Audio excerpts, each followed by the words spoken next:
ความเฮาตั้งปรารถนาไว้คือบ่ต้องการกลับมาเกิดอีกหรือว่าปรารถนาพระนิพพานจังซี่ก็เลยเอาตัณหาละเอียดอันบ่กลับมาเบียดเบียนพระอีกมาละตัณหาหยาบแต่ว่าบัดนี้ส่วนมากเฮานั้นอย่าพากันไปอยู่กับจินตนาการเด้อ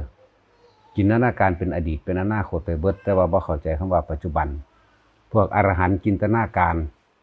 อรหันต์ในจินตนาการต้องเป็นแบบนั้นต้องเป็นแบบนี้จากการได้ยินได้ฟังมามีแต่การคาดคะเนดลเดาสรุปเหตุผลตามตัวเองตั้งเอาไว้นี่เรียกว่า อรหันต์จินตนาการให้รู้จักคำว่าปัจจุบันให้รู้จักคำว่าสติส่วนมากเฮาได้ยินได้ฟังมาก็เป็นธรรมดาเป็นความอยากที่ว่าเฮาอยากเป็นแบบนั้นเฮาอยากเป็นแบบนี้เรื่องตัณหาซ้อนตัณหาตัณหาละเอียดสิซ้อนตัณหาละเอียดคือกันแหละแต่ละเมื่อมันซ้อนกันไปคิดนึกไปดูเขาเรื่องการเกิดกลายเป็นตัณหาอยากความอยากขวางเบิดอยากความอยากมันสิขวางความจริงจริงคือจริงปัจจุบันสติคือปัจจุบันกับให้รู้ในปัจจุบันนี่แหละสติก็เลย ส่วนมากเฮาสิคิดนึกจากการได้ยินได้ฟังแล้วปรุงแต่งก็เอิ้นว่าพวกอรหันต์ในจินตนาการย่านกับย่านจินตนาการนี่ส่วนมากก็มีต่างๆบ่ฮู้ทันความคิดของเวลามันคิดอยากเป็นแบบนั้นอยากได้แบบนี้อยากฮู้แบบนั้นอยากเห็นแบบนี้อยากเป็นคือเพิ่นว่าเนี่ยได้นั่งคิดนึกเอาจากสิ่งที่ได้ยินได้ฟังได้จดจำมาพิจารณานั่นแหละคือมันซ่อนกันเข้าไปเลยเด่นนั่งคิดแบบนั้นนั่งคิดแบบนี้ต้องเป็นแบบนั้นต้องเป็นแบบนี้นะเฮาก็เว้าอยู่เรื่อยๆอยู่ดอกนี่ถ้าผู้อยากบรรลุแบบนั้นแบบนี้ก็เลยถามว่าพระอรหันต์เป็นจังไดเดี๋ยวนี้พระอรหันต์เป็นจังไดมันเป็นจังไดพระอรหันต์นี่มีหูทิพตาทิพอยู่เลยบ่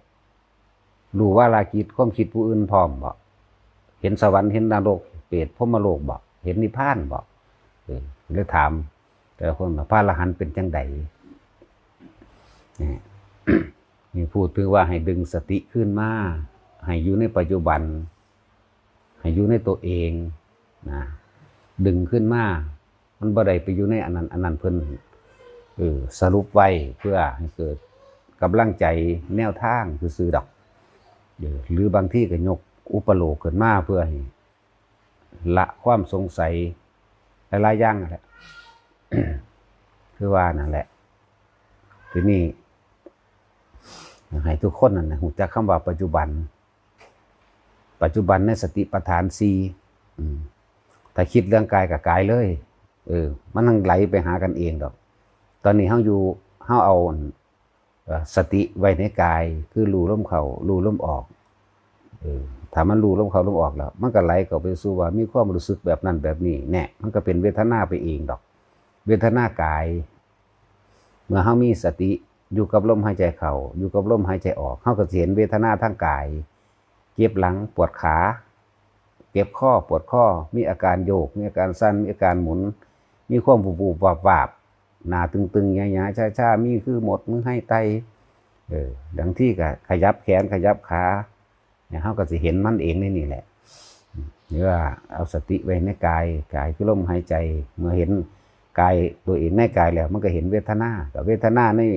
ในกายสะก้อนนี่นอกๆนี่ขั้นงอกๆขั้นแงกๆเนี่ยอันนี้เอิ้นว่าปัจจุบันแล้ว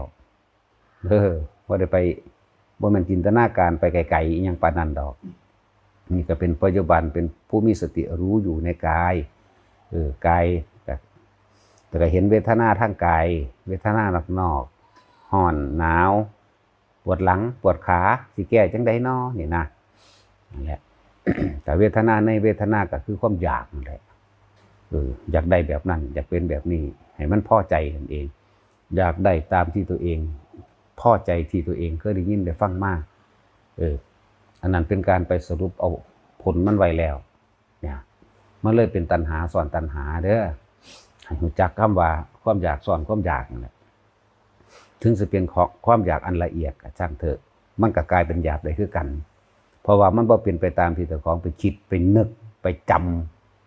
แล้วก็ไปสรุปเหตุผลโดยตัวเองตามความเข้าใจของตัวเองเด้นั่นแหละ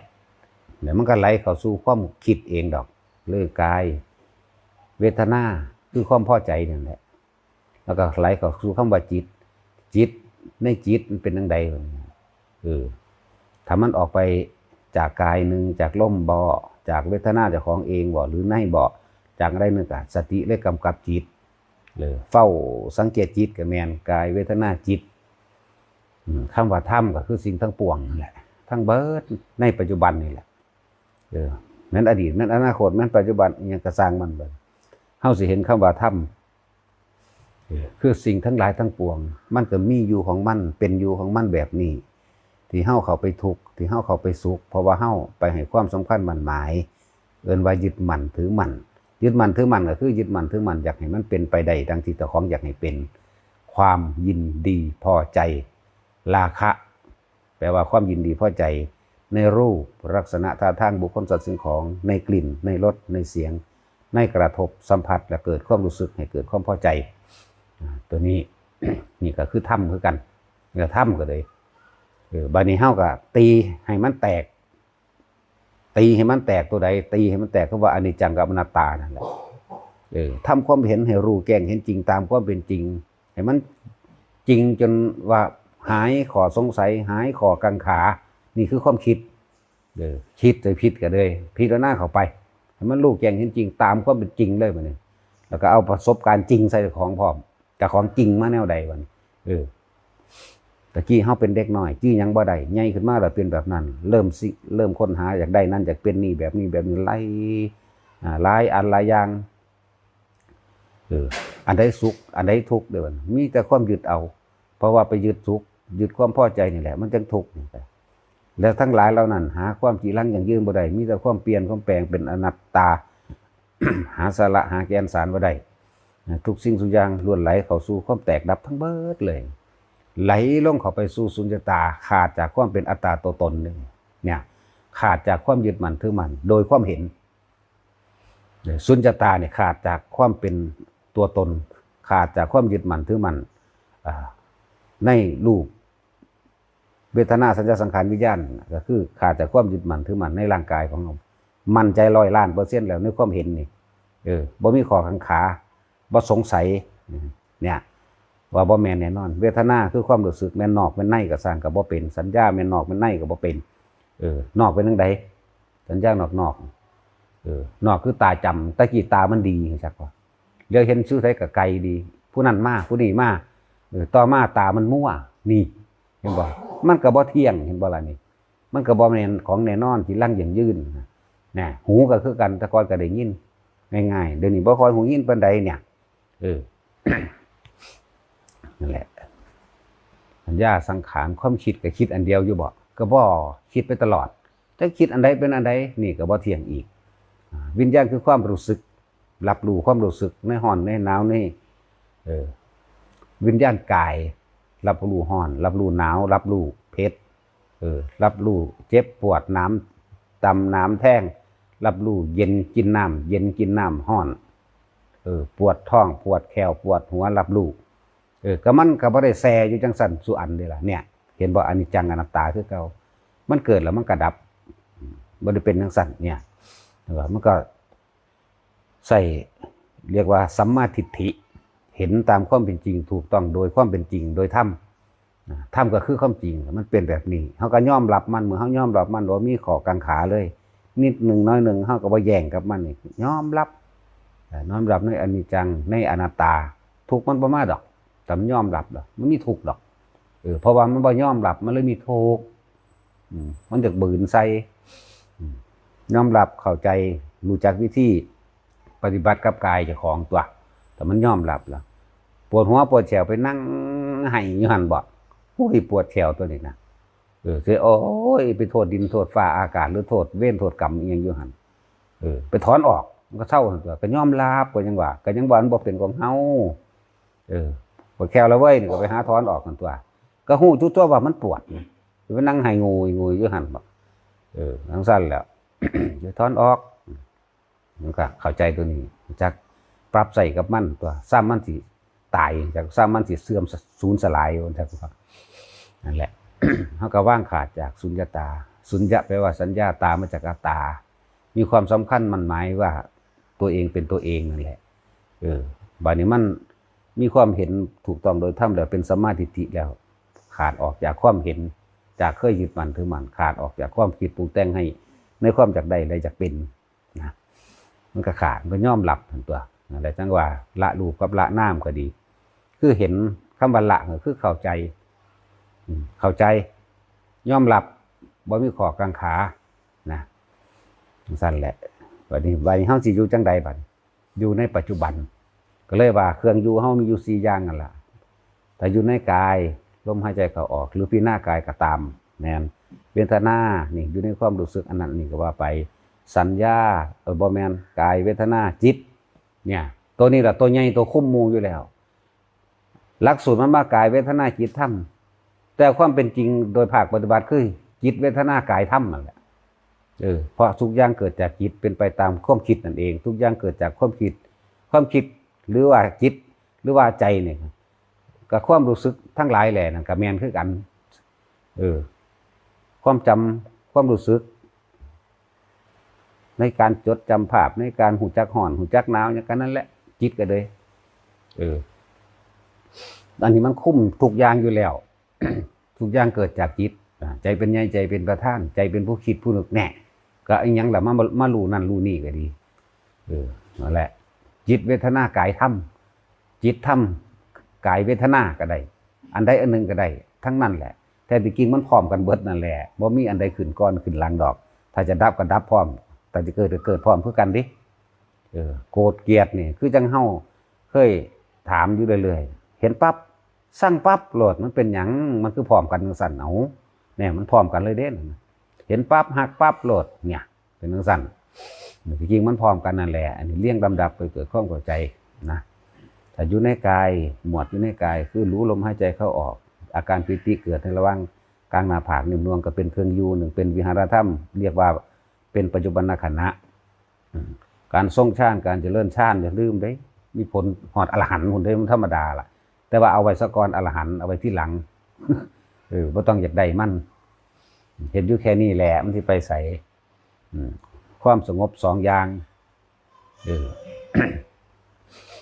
สงบโดยฌานนั่นเฮาบ่เอาจักบ่ล่ะถ้าสิเปรียบดูนึงว่าคนเข้าฌานคนติดสงบแบบนั้นเป็นสงบมีตัวตนสงบยังบ่ว่างขาดจากความเป็นโตเป็นตนเจ้าของ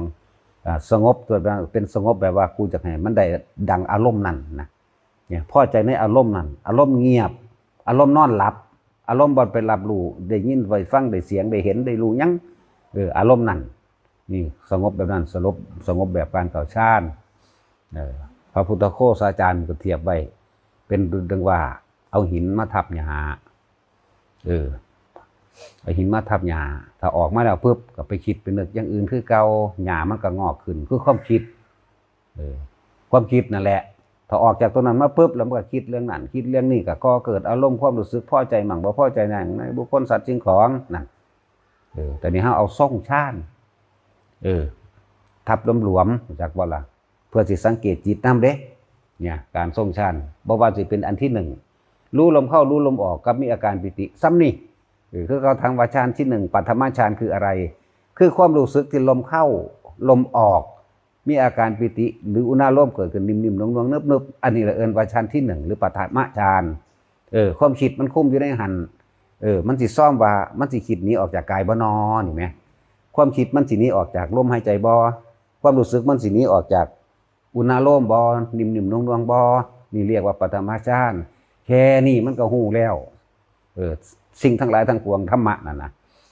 แค่นี้มันก็ฮู้แล้วในความเกิดในความดับในอนิจจังในอนัตตา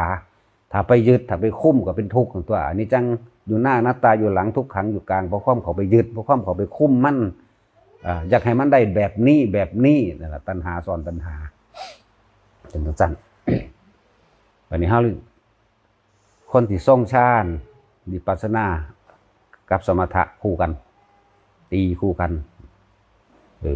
เพราะว่ามันเป็นการเฝ้าสังเกตจิตโดยเอาอันหนึ่งเป็นตัวสังเกตเลื่อนว่าทำวิหารธรรมเอาจุดใดจุดหนึ่งเป็นเครื่องอยู่ในตนเป็นเครื่องอยู่ข ของความรู้สึกเป็นของอยู่ของความคิดบัดนี้มันสิเห็นดอกกับความคิดสิสังเกตความคิดเองดอกมันคิดไปหาผู้นั้นอ้าวไปแล้วนอดึงขึ้นมาหาลมคิดไปหาสัตว์อ้าวปุ่นไปอยากให้มันอ้วนมันพี่แล้วไปสร้างมันไปหักมันแล้วตัวเป็นตาสร้างเป็นแบบนี้แล้วก็เกิดอารมณ์แล้วนอนดึงขึ้นมาอีกนั่นแหละ การทรงฌานแล้วก็เฮ็ดได้ตลอดการทุกเมื่อเฮ็ดได้ตลอดเวลาแล้วก็บ่ต้องไปหาเลือกเวลาเฮ็ดได้เบิดถ้าคอยฝึกเป็นเถอะผู้ว่าท่านได้เป็นก็มาฝึกเอาผู้ว่าท่านได้เป็นมันคุ้มค่ากับเบิดชีวิตพวกเจ้าหาเงินหาทองมาเกิดตายบ่แห้งละไผก็ดีเบิดชีวิตนี่ให้มันได้ซ้ำนี่มันก็เป็นหนทางเข้าสิสู่ความพ้นทุกข์ตัวนี้เกิดมาเท่าไรอสงไขยแล้วนับล้านอสงไขยแล้วมาเฮ็ดเอาอยู่แค่นี้มันเป็นหยังมันสิเสียเวลา